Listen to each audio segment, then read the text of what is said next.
Aterrizó a la 1:30 de la madrugada, solo una hora después. Su teléfono se apagó para no volver a encenderse jamás. Nadie, ni su familia, ni sus amigos, ni siquiera los investigadores más experimentados, podía imaginar lo que estaba a punto de suceder. Lo que comenzó como un regreso rutinario después de un funeral, terminó en una pesadilla que sacudió a todo un país. Esta no es una historia cualquiera, es un caso real, lleno de secretos, errores irreparables y decisiones que cambiaron vidas para siempre. Si has llegado hasta aquí, te pido que veas el video completo. Solo así tendrás una visión completa y justa sobre esta tragedia tan escalofriante. Si esta historia te impactó, deja un tot en los comentarios. Si sientes que no fue clara o directa, escribe simplemente un 1. ¿Tienes una opinión distinta?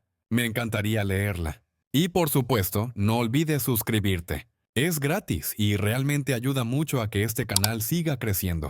Gracias por acompañarme. Veamos cómo ocurrió todo esto. La noche del 17 de junio de 2019, aún no había cedido su manto sobre Salt Lake City, cuando Mackenzie Lueck, una joven de 23 años, aterrizaba procedente de California. Volvía del funeral de su abuela, un trance doloroso que, sin embargo, preludiaba su retorno a una vida llena de planes y aspiraciones. Eran apenas la 1:30 de la madrugada. Mackenzie, como cualquier joven de su edad, notificó a su madre su llegada segura.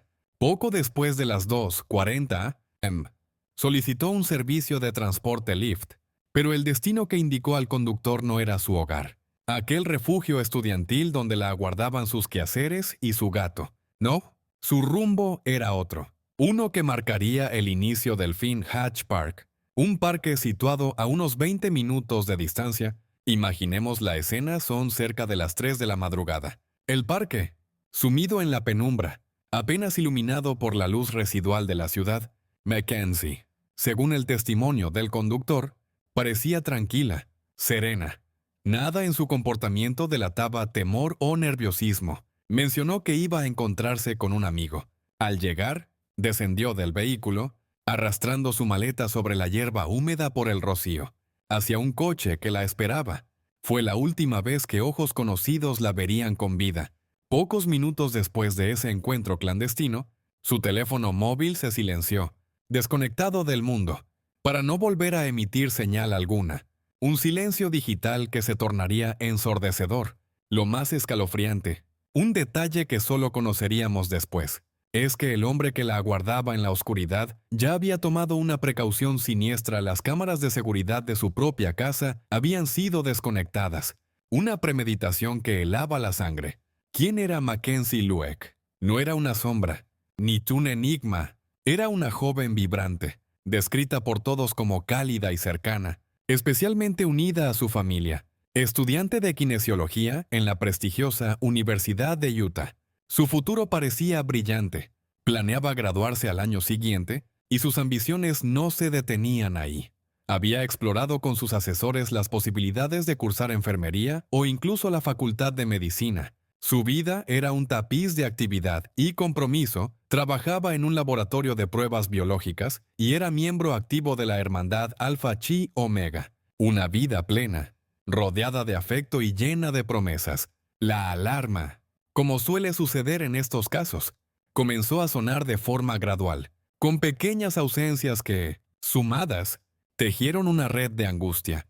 Mackenzie faltó a un examen parcial crucial. Su gato, esa pequeña vida que dependía de ella, quedó desatendido, y la gota que colmó el vaso de la preocupación familiar fue su inasistencia a una boda en California, un evento al que había confirmado su presencia. Eran señales inequívocas de que algo grave estaba ocurriendo. Su padre, Greg Luke, con el corazón encogido por un mal presentimiento, realizó la llamada que ningún progenitor desearía hacer. Marcó el 911, solicitando una verificación de bienestar para su hija. Sus amigos más cercanos, aquellos que compartían su día a día, confirmaron a los medios la naturaleza atípica de esta desaparición. Mackenzie no era una persona que se esfumara sin dejar rastro. La maquinaria policial se puso en marcha. Los detectives comenzaron a trazar meticulosamente sus últimos movimientos, Las cámaras del aeropuerto de Salt Lake City la habían captado, cansada pero serena, recogiendo su maleta marrón de la cinta de equipajes.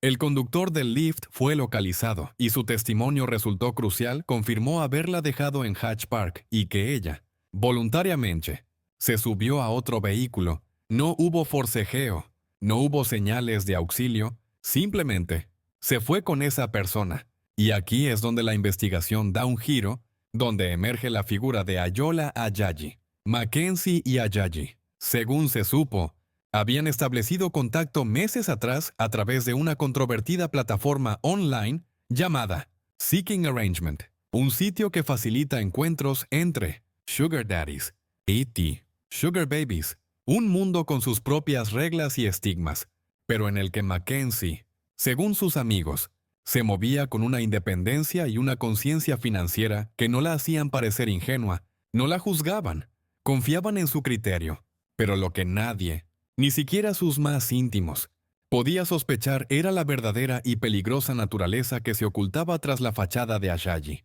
A simple vista, Ayola Ajayi proyectaba una imagen de respetabilidad, originario de Nigeria. Era residente legal en Estados Unidos con una green card. Había desempeñado trabajos en el sector de tecnología de la información para empresas reconocibles e incluso había servido brevemente en la Guardia Nacional del Ejército. Una hoja de vida aparentemente normal. Sin embargo, tras esa puerta cerrada, las señales de alarma habían comenzado a parpadear mucho antes. En 2012, fue expulsado de la Utah State University debido a violaciones de su visa y una investigación por robo. Aunque se le permitió regresar en 2015, su segunda oportunidad tampoco fructificó. Estudió ciencias de la computación, pero nunca llegó a graduarse. En 2018, autopublicó una novela titulada Forge Identity, cuya trama, ominosamente, presentaba a un adolescente envuelto en un mundo de crímenes violentos. Dos personajes de su libro, curiosamente, eran quemados tras ser asesinados. Una ficción que parecía un eco macabro de sus futuras acciones, pero la revelación más perturbadora, la que realmente eriza la piel, llegó a través del testimonio de un contratista. Apenas 2 meses antes de la desaparición de Mackenzie, Ajayi le había hecho una petición escalofriante: construir una habitación secreta, completamente insonorizada, ubicada debajo del porche delantero de su casa. Las especificaciones eran siniestras, sin ventanas. Las paredes debían estar equipadas con ganchos y la puerta contaría con una cerradura biométrica de huella dactilar. Cuando el contratista, con una lógica inquietud, preguntó el propósito de tan extraña construcción, Ajayi ofreció una excusa banal y poco creíble: era un lugar para esconder alcohol de su novia mormona. Afortunadamente, el instinto del contratista le advirtió que algo no encajaba, que la petición resumaba un aire malsano, y rechazó el trabajo. Otro constructor local confirmaría más tarde haber recibido una solicitud similar por parte de Ajayi, quien insistía en la urgencia y en que el dinero no era un problema, quería el trabajo hecho antes de que su novia llegara a la ciudad. Más tarde, una empleada de limpieza confirmaría que la casa de Ajayi estaba repleta de cámaras de vigilancia, con un énfasis particular en el dormitorio. Nada de esto era conocido por Mackenzie. Cuando ella subió a su coche en la penumbra de Hatch Park, Ayola Ajayi ya había deshabilitado su sistema de seguridad doméstico. Ya había decidido, con una frialdad pasmosa, exactamente lo que iba a hacer. El telón de la tragedia estaba a punto de alzarse, a medida que los días se convertían en una angustiosa semana, y luego en casi 2, la investigación sobre la desaparición de Mackenzie Luke comenzó a cerrar su círculo, inexorablemente, alrededor de Ayola Ajayi. Cada pista, cada dato recuperado del éter digital o del mundo físico, apuntaba en su dirección con una insistencia que erizaba la piel. El último mensaje de texto de Mackenzie, enviado a las 2:58 de aquella fatídica madrugada, iba dirigido a él. 1 minuto después, su teléfono se apagó para siempre. Este fue el primer anclaje sólido. Luego, un movimiento anómalo en las redes sociales de Mackenzie después de su desaparición, un 180 follow en Instagram, condujo a los investigadores directamente al umbral de la residencia de Ajayi, una casa que, Curiosamente, figuraba en listas de alquileres temporales como Airbnb. ¿Buscaba acaso una coartada de tránsito? Una apariencia de inocencia en el flujo constante de extraños. Los agentes establecieron una discreta vigilancia. Desde la distancia, observaron el patio trasero, y algo les llamó la atención: zonas de tierra que parecían haber sido removidas recientemente. La tierra nunca miente del todo, como si el destino quisiera acelerar el desenlace. Un aviso ciudadano crucial llegó a oídos de la policía la noche anterior. Ajayi se había deshecho de un colchón y un somier. Los había regalado. Uno se pregunta, ¿qué urgencia había en desechar esos objetos justo en ese momento? ¿Qué secretos inconfesables podrían albergar? Ajayi, confrontado inicialmente, negó cualquier relación con Mackenzie. Negó siquiera conocerla.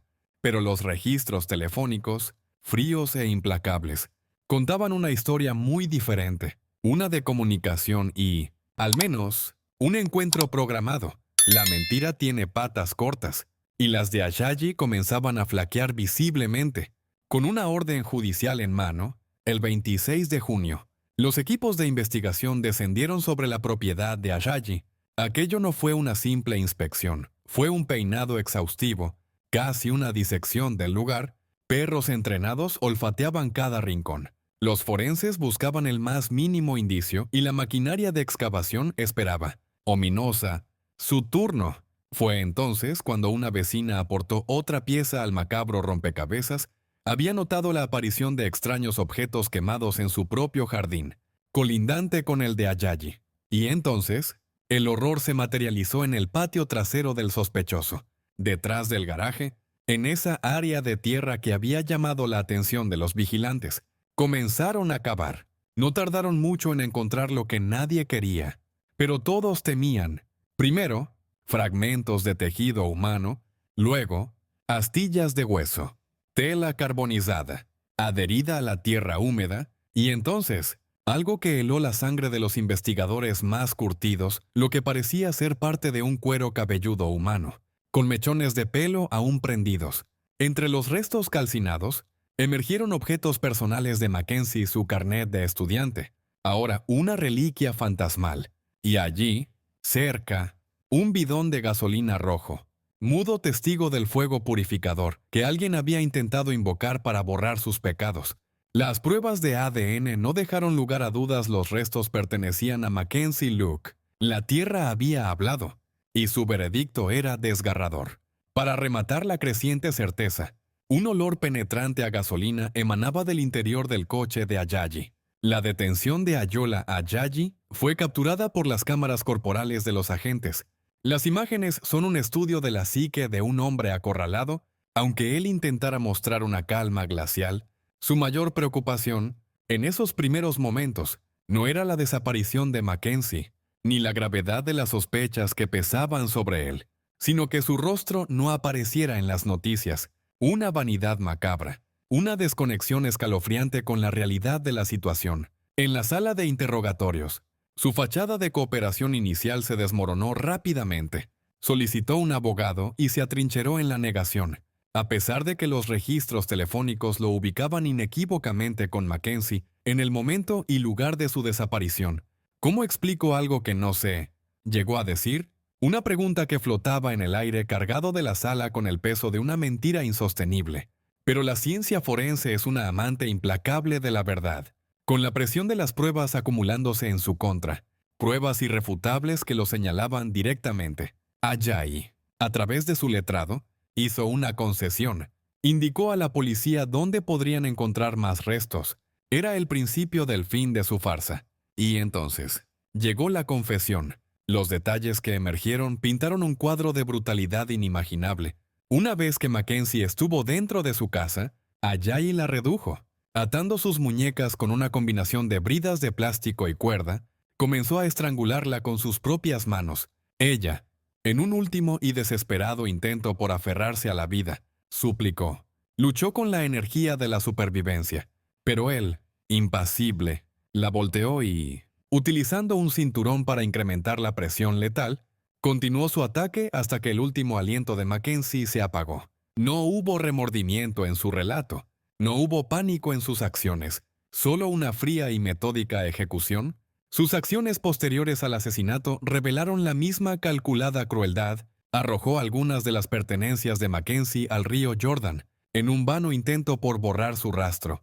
Cavó una tumba superficial en su patio trasero y enterró allí el cuerpo de su víctima. Pero su profanación no terminó con la tierra. Al día siguiente, regresó a la tumba improvisada. Esta vez, llevaba consigo el bidón rojo de gasolina. Los vecinos recordarían después el olor acre y químico que impregnó el aire. Y uno de ellos incluso lo vio, de pie junto a una fogata, con el recipiente en la mano. El mismo bidón que la policía encontraría. El mismo que los recibos demostraron, había comprado apenas unas horas después de que Mackenzie se desvaneciera en la noche, la había quemado, en un intento desesperado y horrendo de hacerla desaparecer para siempre, pero ni el fuego ni la tierra pudieron silenciar la verdad. Y así, con la confesión de Ayola Ayayi, aún resonando en las frías paredes de la sala de interrogatorios, la magnitud de su depravación estaba lejos de haberse revelado por completo. El horror inicial en su patio trasero, con la tumba improvisada y los restos calcinados de Mackenzie Luke, era solo el primer acto de una profanación calculada, presionado por la evidencia irrefutable, y quizás en un último intento de controlar la narrativa de su propia caída. Ayayi, a través de su defensa, proporcionó una nueva y escalofriante pista a Vía Más. Las indicaciones condujeron a los investigadores a unas 85 millas al norte de Salt Lake City, a la belleza agreste y silenciosa de Logan Canyon, un paraje de caminos sinuosos y senderos que invitan a la introspección, un lugar donde la naturaleza despliega su majestuosidad, ahora destinado a ser el escenario de otro descubrimiento macabro, en un claro boscoso, apartado de miradas curiosas, casi engullido por la maleza y la sombra de los árboles. Encontraron lo que Ayayi les había prometido, otra tumba superficial. Al excavar, la tierra devolvió más fragmentos del cuerpo martirizado de Mackenzie, nuevamente carbonizados. Las bridas de plástico aún aprisionaban sus brazos detrás de la espalda, un testimonio mudo de su indefensión final. Estos de vestimenta, trágicamente coincidentes con los hallados en el jardín de Fair Park, confirmaban la identidad y la brutalidad secuencial. Era evidente que Mackenzie había sido exhumada de su primer enterramiento, trasladada con una frialdad pasmosa y quemada por segunda vez, abandonada a la soledad del cañón.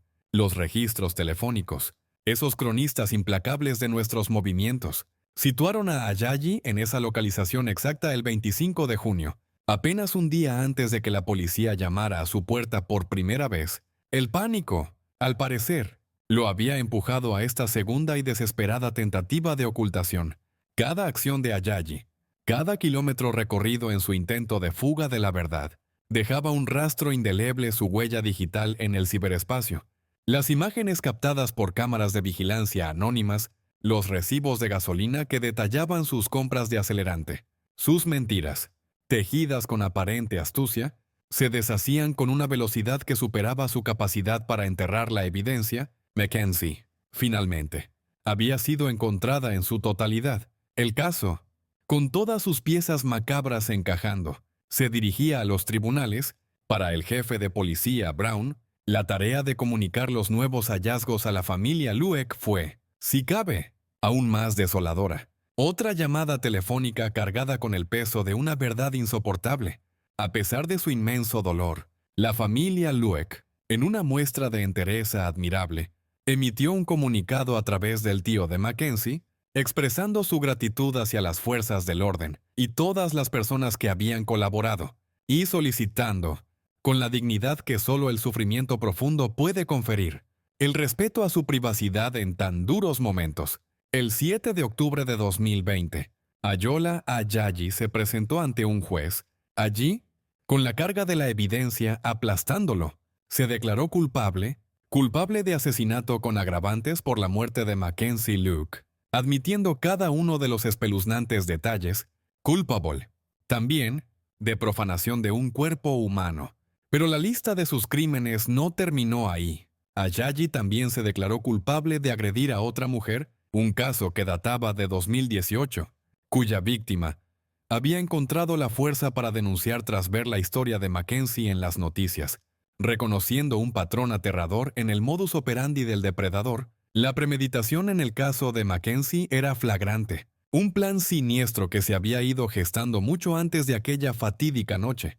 Los fiscales habían sopesado solicitar la pena capital, pero la declaración de culpabilidad de Ajayi evitó ese camino, ahorrando a la familia Luke el calvario adicional de un juicio largo y potencialmente traumatizante.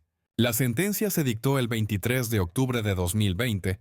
La jueza Venice Trees, del tercer distrito, no titubeó. Ayola Ajayi pasaría el resto de sus días en prisión, sin posibilidad alguna de libertad condicional. A esta condena se sumaron 5 años adicionales por el delito de profanación del cuerpo de Mackenzie.